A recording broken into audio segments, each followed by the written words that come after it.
Bago ito começar aqui na Aruba, simang hobby importante de crisis beheersing SWAKE, que é simang kung nos manejar crisis. Aqui na Aruba tem representante de Aruba, de Curaçao, de San Martin e de Holanda, de Reino. O hobby esse Reino inteiro é profissional nantei para diferente workshop e reuniões arriba o tema de manejo de crisis, também de comunicação em tempo de crisis. É orgulho para mim para ver que a Aruba está organizada aqui e no cintura profissional aqui na que também para dar uma contribuição.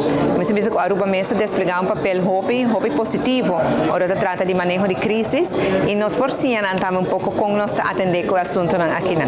Agradecemos senhor Hermans para organizar isso aqui na forma profissional e participante na elogiar a organização hobby, na contento de portar na Aruba e de estimar aqui me desejo lutar com nossa sala mais forte, mais resiliente. Como vai bem, é reto que nós enfrentar, não está reto que vou visitar Aruba Soccer, só San Martin, só Isla Ambas.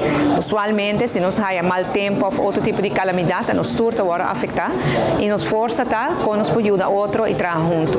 E também, através de encontro assim, nos pode ganhar boa colaboração com outro. De meu primeiro dia, eu trabalho como o que nós chamamos Commander-in-Chief, como estou encarregado com crises, nós chamamos coisa. É a melhor maneira para bounce back de qualquer calamidade, tá? Se você bom preparar. E para ser encontro aqui assim é importante. Melhor preparar nos está, melhor nos bounce back depois de qualquer coisa. Hobby é que se não natura participante, e danke na CMO para organizar isso aqui.